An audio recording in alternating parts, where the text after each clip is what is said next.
Thank you everyone for coming to this talk, and I'm also really grateful for the opportunity to share with you some of the. Whew, that was weirdly coincidental. There we go. Thank you all for coming to this, and I'm really grateful to the conference organizers for giving me this opportunity to share with you some work that I've been doing with some collaborators throughout the ecosystem. And in fact, for the most part, the stuff I'm going to talk to you about is the product of community development, and I'm going to spend a little bit at the end talking about that. I just wanted to briefly start out. I got an email either yesterday or the day before saying that 7 people had checked into this talk and had enjoyed it. So all the time travelers in the room, we should talk afterwards. The project I'm going to talk to you about today is YT. It stands for yours truly. That's usually the first question. And you can find out more information about it at this first URL, which is the project homepage. And I'm going to talk a little bit about hub.yt and use.yt later on. Hub is a data sharing platform that runs on Girder, and I understand there's some Girder folks around. And then use.yt is based on TempNB, and it includes a bunch of different data sets and package and example analysis and so on. But I think they have relatively small resource limits, so if everybody goes to it at once, it might fall over. Some of the people that I'm going to be sharing the work from today, I've put pictures up on here because these people are all here. In the upper left is Nathan Goldbaum, then going down Kasper Kowalik, Sam Skillman, and I've actually, I didn't have any photos of Sam, and this was, I've strategically cropped myself out of that photo of dancing. And then in the upper right, Megan Lang, then Andrew Myers and Bobby Thompson. These people are all here this week, and I'll try to put notes in the slides about things that they've worked on that you might be interested in talking to them about. But the project itself, YT, is a Python-based package. Most of the time in YT is spent in Python, but most of the code is written in Python. It's community developed. It's a NumFocus FSA project with code of conduct, a governance structure, which I'll talk a little bit about in a while. About 100 contributors, and it deals with volumetric and non-spatial data. So largely data that can be defined through a metric, but also through other correlation functions. It's been used in almost 300 papers in astronomy, which is an okay number, and it can ingest data from things that are stored in grids, particles, octrees, unstructured meshes, which I'll talk about in some detail, manage arbitrary geometric representations that are separate from the index space of these data sets, and the whole point of it is to minimize the time to inquiry. So I'll talk a little bit about the different domain specific things that are in it. But there are a couple of components that drive its development and its architecture.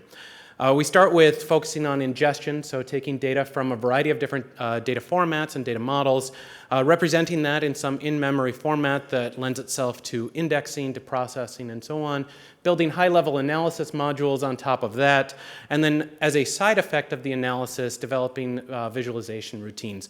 And then across this, of course, is the community development aspect of it.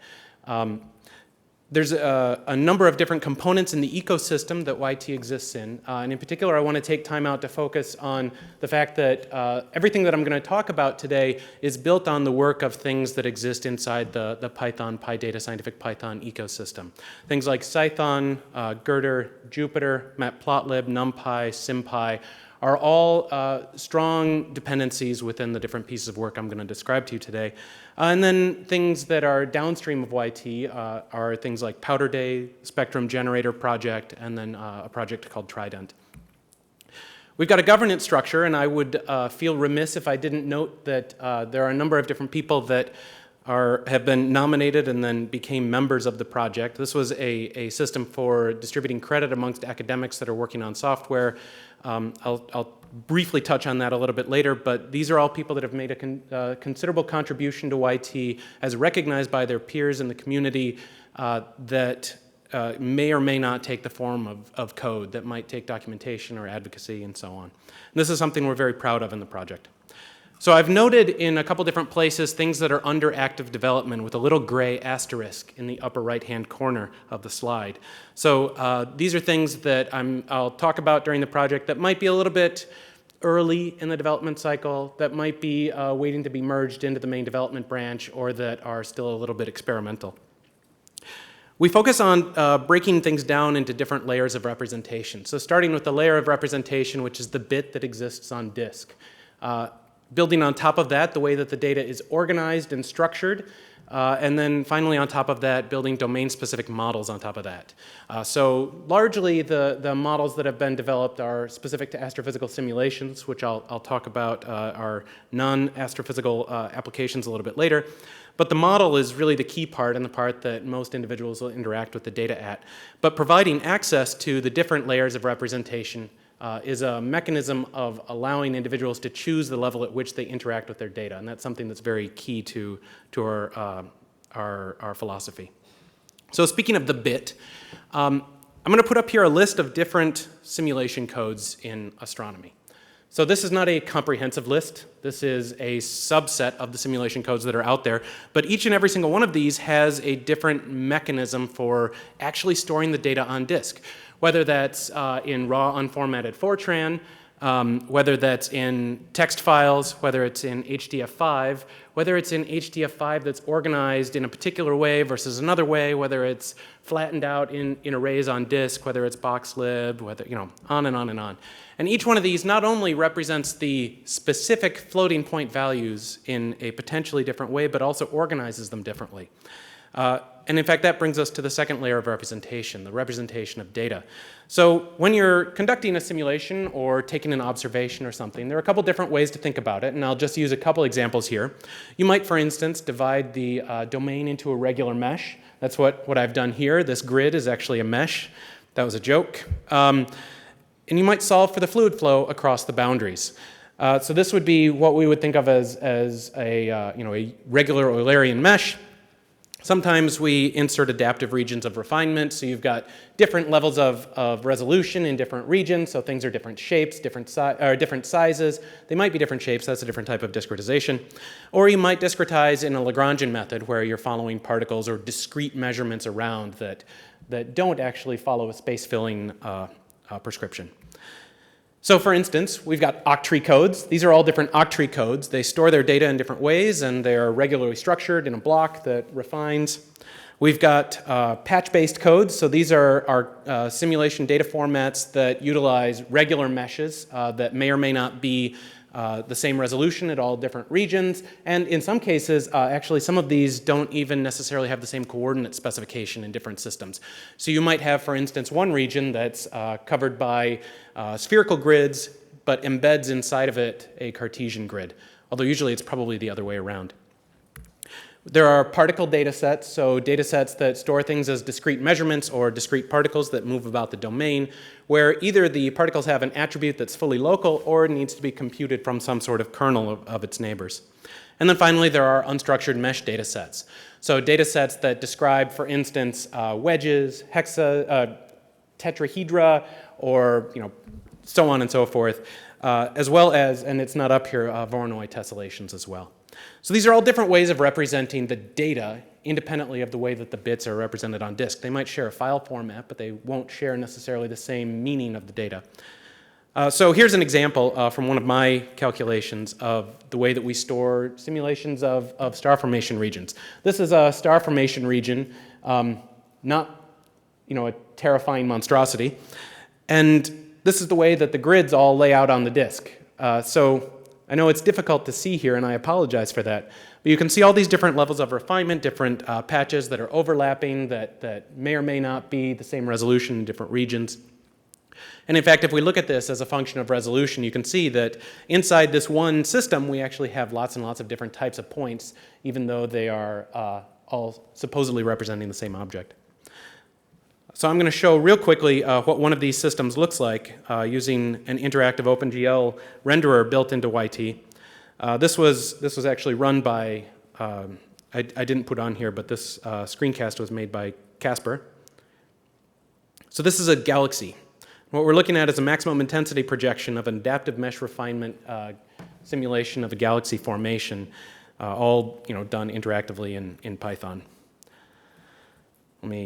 Whoops. So we'll move to the next one. Whereas you might also have things like higher order finite element methods. And so talk to Andrew Myers about this, where you've got different mechanisms of representing data where the data is stored at vertices, but may or may not even, but is computed inside those through a variety of different functions. And this is one of my favorite slides. Andrew made this. This is a higher order finite element method simulation comparison.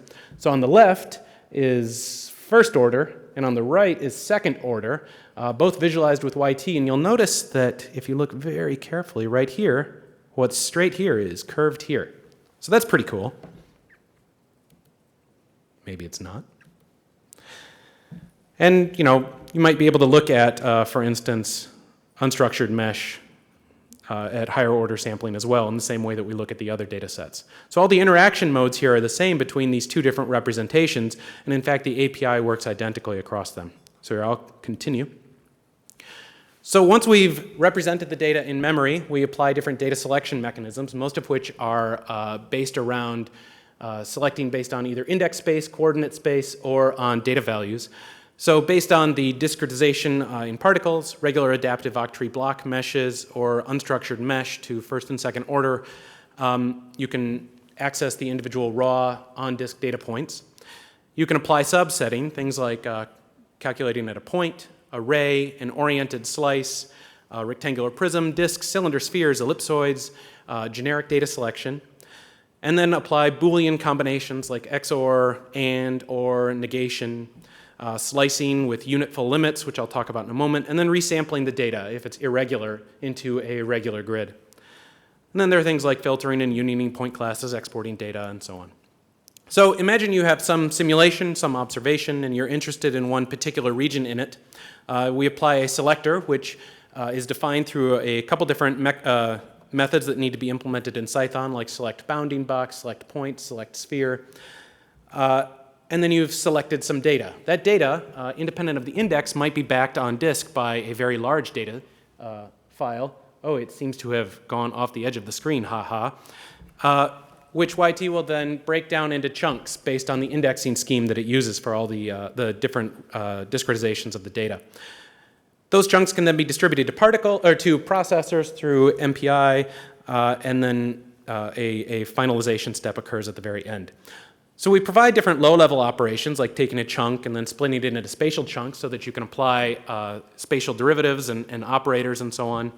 Taking internal YT data representations, breaking them up into chunks, and then also regularizing input from cells, particles, elements, and so on, and applying the same mechanisms utilizing the underlying index system.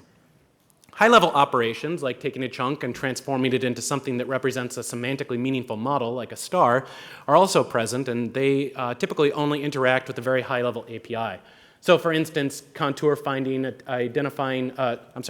by contour finding I mean topological set identification across irregular data, applying quantities and quantitative analysis to that, and then getting back from that some sort of semantically meaningful and relevant piece of information is all independent of the chunk or the multiple chunks that go on there. We're also working on developing compressed bitmap indices for fast indexing of discrete data sets. So taking multi-level hierarchical enhanced word-aligned hybrid storage of bitmap indices to represent where to find different discrete points on disk, doing this in a multi-level approach to ultimately generate a spatial tree that can be used to analyze data in a memory-efficient and speedy way. And for this one, you probably want to talk to Megan Lang, who has done the majority of the work on this. So finally getting to the idea of the model. This is where we expect most people to interact with data through YT. Developing data representation. Data representations that manage things like coordinate handling. So for instance, you might store data logically Cartesian on disk, but it actually refers to a cylindrical or a spherical, where that spherical could even be geographic or tomographic in nature. And then dealing with that in a way that abstracts out things like if you want to take a slice along fixed theta angle or fixed phi angle, and then generating from irregular or unstructured data the actual visualization that you want. Typically, we do that through handwritten coordinate handling systems. We're working actually right now on a generic mechanism for taking SciPy-defined tensors and then generating from that coordinate handling systems for computing paths and distances. Attached to every single array and quantity and visualization and analysis routine that you use in YT are symbolic units defined in SciPy. For those, I'll talk a moment about them.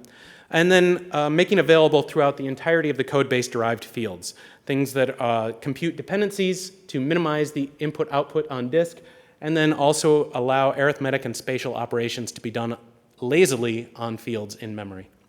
So by fields, what I mean are representations of state. And really, when you've got some sort of discretization or an index space, you can think of this as something that has that has a name, has units, has context, has a prescription for it. So for instance, when we're doing things like simulations or observations, there might be primitive quantities that are evolved by the calculation, and then from those we develop a larger set of derived quantities. A common example of this would be, for instance, we might evolve the velocity or the momentum, and then from that we can compute the internal energy of the system. So we provide mechanisms for defining very simple functions that generate derived fields in a lazy fashion so that they don't have to be pre-computed in advance.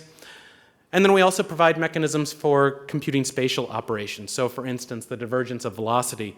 This is a pretty long function with a lot of boilerplate code, but we're working on making that shorter. So applied on top of all of these are semantically meaningful unit systems. And what I mean by that is having a registry of units that can be manipulated through SciPy in order to generate what we are ultimately looking for. And the reason that we went with a particularly heavy approach to this is that oftentimes what we want is we want to have the same index space correspond to different realizations of actual space. So for instance, you might have an index space that runs from 0 to 1, that at one time actually means 0 to 1 in a very small universe, and at another time actually means 0 to 1 in a very large universe, because apparently the universe is expanding. No one asked for my opinion on that. Thank you. Okay, so on top of this, we apply these to NumPy arrays, and we can generate things like automatically coming up with meters per second if you multiply a meters array by a seconds array. That's cool. What I think is really cool is that we can also go in the opposite direction. If we come up with an encyclopedia of fields that define different things that we know how to do, and then we apply to that the things we already have, we can figure out what things we can generate. So for instance, if I have a recipe for magnetic vorticity, I should know that if I have these magnetic fields, I can compute the magnetic vorticity. So this dependency resolution is pretty cool. So this is a galaxy. It's a standard, very small data set that we supply with YT. And it has in it 43 primitive fields. With the usual field plugins that come with YT, from this we get 363 derived fields with 35 distinct atomic units applied to them. And by atomic units, I mean fundamental units that get applied rather than anything related to actual atoms. Which comes out to an average of about 2.5 primitive fields per derived field. No, I have that backwards. 2.5 derived fields per primitive field. Built out of this, we've added on imaging and volume analysis tools, things like volumetric segmentation that works in parallel with irregular resolution data, marching cubes algorithms, ray tracing with a variety of different mechanisms for tracing rays through irregular data sets, with radiative transfer, volume rendering. And then on top of this, very simple things like rasterization and pixelization across coordinate systems. So we use matplotlib for a lot of things like generating this image. What we do though is we supply to matplotlib a regular image buffer that has been generated from irregularly spaced data. So we do this for a variety of different coordinate systems, spherical, cylindrical, Cartesian, and so on. So ray tracing is cool. This is an example of tracing a ray. Well, I guess it would be if I touched it and traced my finger across it. And this is an example output from one of my calculations. I think this is pretty. This is an image of a star-forming region that was supplied to me by Stella Offner, who's a professor in Massachusetts. And what she supplied to me with this was that this was generated by a 10th grader, and I thought that was super cool. So that's why I put it in here. This is an image provided by Mike Zingale. This is a convection layer and a mixed hydrogen-helium layer on a neutron star. And then what we're working on now is non-Cartesian ray tracing without warping effects at cell edges. So taking a Cartesian plane of rays and then passing it through a spherical or cylindrical domain, and then hopefully extending this to generic coordinate systems. So the idea behind this is that we don't want to have to resample something like a tomographic model in order to generate an image from it. So what we want to do is we want to not resample it. And so we want to compute an exact solution that's fast and performant. This is an example of that. This was supplied to me by a master's student, David Hanash, a PhD student at University of Illinois, David Hanash. And what I really like about this is that it shows limb darkening. This is what happens if you cast a Cartesian plane of rays through a sphere that's one everywhere. And I divide it out by the analytic function that generates that. And it's exact everywhere except the very edges, which I think is amazing. So we can use that for things like seismological visualizations. This is a visualization from a show called Seismodome that runs at the American Museum of Natural History every so often. We can do on top of this is a spherical domain courtesy of Max Katz, and then you can do this with things like fMRIs and nuclear reactors. On the right is ITER, on the left is the PI of Neurodome's head. But I want to end by talking a little bit about community, and by my reckoning I have about 4 minutes left. 5 minutes, okay. So our community is not the biggest, it's not the smallest, but I think we're very active, and I think one of the reasons for that is that for the most part, people that are developing in this community are practitioners as well, and so they're typically driving forward their own pragmatic efforts. There are almost 400 on the users list, which is pretty good. There's 115 on the dev mailing list, that's great. I don't really like those distinctions, but they're 9 years old at this point, and we haven't changed them. Our code process isn't actually that innovative. We do things like peer review of code, of course, mentorship. There's a continuous testing system, which I think is actually really cool because we test it on reasonably large data sets, and it takes a while, and we have this answer test system that's pretty awesome. We're also working on things like data sharing through the YT Hub, so a web UI, CLI, so that people can share their data sets. And Kasper Kowalik is the person to talk to about this, but Nathan Goldbaum has actually shared data on this as well. And if you go to demo.use.yt, you can see one of his papers that he published and a widget that runs on our resources. Oh, and this is that widget. So you can go and you can experiment with this. And this is, of course, run in Jupyter, utilizing many of the cool Jupyter functions and features. But we're also building out things like custom galleries for data analysis, where you can provide both custom presentations of the data, like this at gcmc.hub.yt, which is a galaxy cluster merger catalog, where you can walk through it and you can see Girder is providing all these different views on data, but you can also spin up a notebook and deal with it yourself and manipulate it and so on and share your own views of it. I'm going to go ahead and skip this because what I really want to end with talking about is the more important parts of the community that keep me up at night, that I worry about. When we talk about community, oftentimes we talk about the mechanics of the community, but I want to take a moment just to say there are a lot of different things that we can also do that we've been trying to do, and in some cases succeeding, and in other cases falling short in YT. Things like increasing diversity along many, many different axes amongst people that participate in the community, people that contribute code and non-code features, people that educate, that advocate, and so on. How can we foster careers? And this means a lot more than just how can we make sure someone has a good H-index. It also means how can we make sure that credit is distributed appropriately, and how can we lower barriers to entry. And that's one of the reasons that I focused on the data sharing, because I really have been amazed at the work that's been going on in the scientific Python community to lowering barriers to entry for accessing data and accessing compute. And I'm just so amazed and stunned by the awesome work that's been going on. So in my remaining minute and 30 seconds, I want to briefly talk about core values that we express in the YT community. We try to think about things divided up along technically easy versus technically challenging and socially challenging versus socially easy. So things that are hard to do technically that might be socially challenging can be not necessarily the right choice. Because oftentimes, instead of talking about the easy, we can talk about them in terms of functional versus problematic, or the humanitarian versus the detrimental. When we make choices in a project about how we represent the work that went into a project, about the way that we present an API, the barriers to entry that we have, we need to think about these in terms of the values that we express. And we talk about that in terms of the product versus the project. A product that comes from one and goes to others, and a project that's really more of a conversation. A product that's about a thing versus a project that's about people. And so we try to do that. We don't always succeed, but we try to do that with care in dealing with junior members and mentoring and so on. And we try to focus on asking, are we doing something that's detrimental to the user experience, to the other contributors, or something that's humanitarian? And this also comes up when we do care with credit. And there's a lot of work that's been going on in credit in terms of software citation and so on, so I'll just leave up some links there. But these are some cool pictures. You can see Anthony in the lower left of things that have been going on in the community that I'm really happy about. Simulated observations, people coming together and working, dealing with types of data that we've never seen before. This is me looking kind of goofy. We're doing YT to the HTC Vive now, and that's been pretty fun.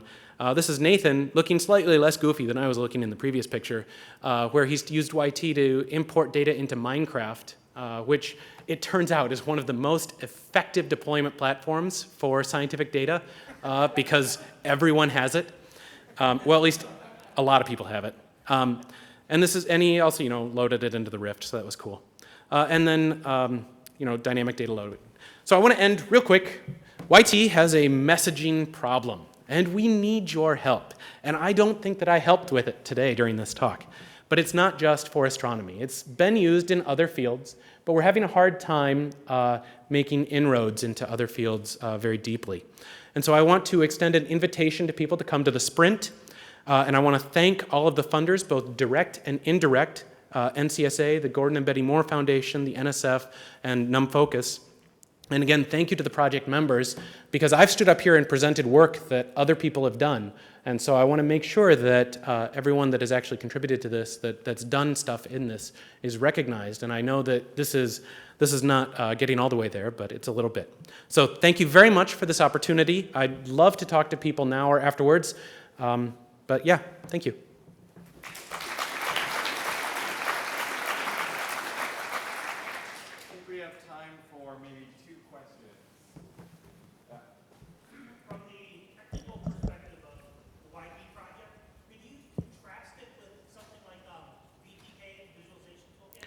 Sure. So the question was if I could contrast from a technical perspective YT with VTK.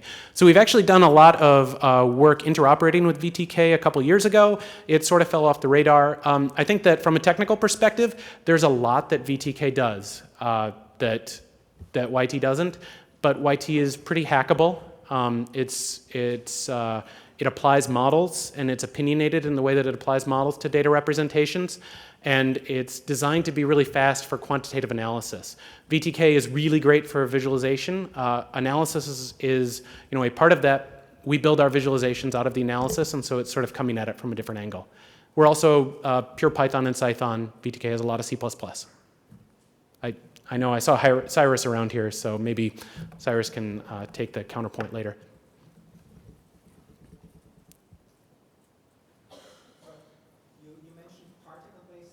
Mm-hmm. Thinking this could actually be pretty cool for microdynamic simulations. Are there limitations to the number of particles that we can see and data sizes? Sure. So the question was about particle data sets and whether, and particularly with regard to molecular dynamics, and whether or not there's a limit to the particle sizes. Right now, we use an octree system for indexing that does it all using a Morton ordered curve in order to figure out where everything is. And so at the present time, loading a full data set requires a uint64 for every particle, which stinks. That's awful. The work that I described about the bitmap indices by Megan is actually designed to scale up considerably higher than that. We can do some rudimentary analysis on, I think we've done, so Sam Skillman's around here somewhere. He's actually loaded trillion particle data sets in, but using subsetting processes. So they're hierarchically sorted, and so he would load in from a trillion particle data set particular areas, or we would do domain decomposition in advance before doing any loading. But we actually did analyze a trillion particle data set with it, so that was cool.